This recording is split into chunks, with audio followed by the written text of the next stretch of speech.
So hi everyone, I'm Jay and I'm going to be talking to you about Japanese sake. But let me start and tell you a bit about the journey that I plan to embark on over the next little while. So now, I don't profess to have any real editing YouTube skills. I've never posted before, I've never created a YouTube video before, so for me this is going to be a bit of an experience. I apologize in advance if the sound is bad. I apologize if the edit is really poor. However, I think as time goes on, I promise to get much more professional, much more skilled. I just generally learn as much as I can about how to produce these type of media materials.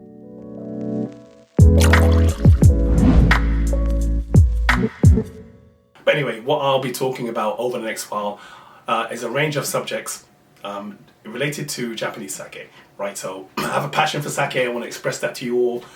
I want to also be able to express some knowledge, but also to learn from you guys as well. So I'm going to leave you the ability to have comments added, be brutal, frank, it doesn't matter to me.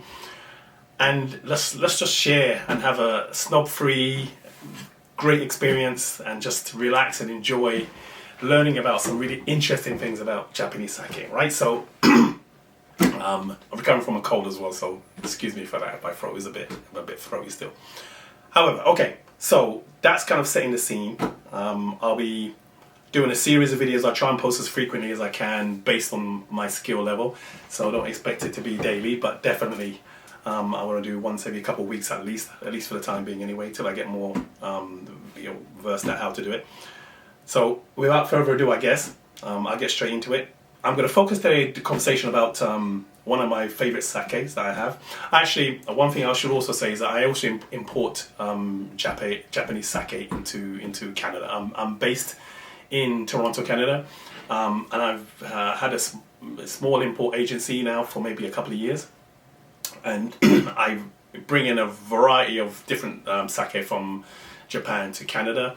I can tell you the story about how I got involved in it in another video. It's a long story. It's interesting to talk about nonetheless, and I will talk about it. But right now I want to just experiment and kind of play with the idea of how to present and talk about sake generally, particularly the products that I actually have on my portfolio, and just share why I brought them to the portfolio, what's so lovely about some of the products that we have at Nippon Sake as well. And I'll leave the links, I guess the links below, that's what they say normally, so I'm going to leave the links below so you can look at the website and just have a general browse around. But right, so what I want to talk about today is the first subject of my first YouTube video. I'm going to talk about a brand that we have called Zaku. And if you can see here, this is one of the products. Actually, both two are Zaku.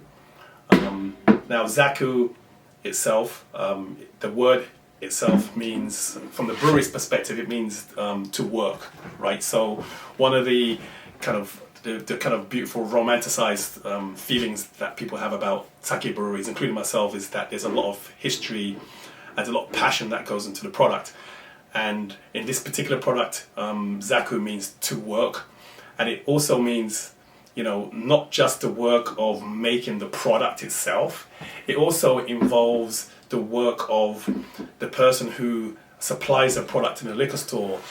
I consider myself as a person who does the importation and sells the education about the product. That's also work until it gets into the mouth of the consumer. And at that point, the work is considered done when the person actually enjoys the product. So these two particular products are of very similar type. I go into things such as classifications of sake types at some point later, but just to get started now, I'm going to talk, really high level about these two particular products, right? So these two products are the same type. Its classification is Junmai. Now, Zaku Impression, there's a Zaku Impression series, right, from G, N, M, and H, and they all have a different type. So the label here is, this one in particular is type H, which is a Hono Tomo Junmai Genshu, and this is the H version of the same sake, but this is kind of not the same style as in the way it's presented from the tank into the bottle, which I'll say is the main difference between these two. So one of the key things about sake is that there's different ways of pasteurizing the product, right? You can have a pasteurized, non-pasteurized, they call it hire or nama. Now, nama is highly coveted because nama sake, which is unpasteurized, means that you basically get a lot of effervescence and flavors and aromas in the sake, which is highly coveted. However, it's really delicate sake, and of course it's, you know, prevalent in Japan because you can drink it anywhere, you're very close to the breweries.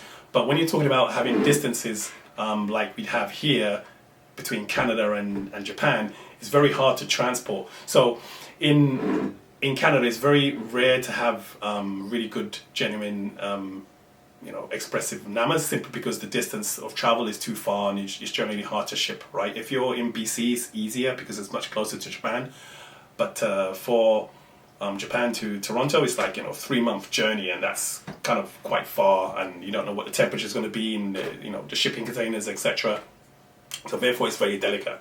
Now, most of the breweries, you know, don't ship to Toronto specifically, but there are ways to get a kind of nama essence from the product with this one. This one is Impression H, like I said, and this is a jikagumi, which basically means that when you have a sake tank, there's a process at which you go from the tank itself, the product, and then you go into storage, and then you go into bottling, right? So that transfer from the main press tank into the storage tank, that tends to slightly alter the flavors and the effervescence that you get from the product. So what they do with jikagumi style is they go straight from the press tank directly into the bottle, right? Which means that you're kind of harnessing all of those aromatic flavors immediately into the bottle, and you're sealing it there, right? So with that technique is used to give the sake as close to a,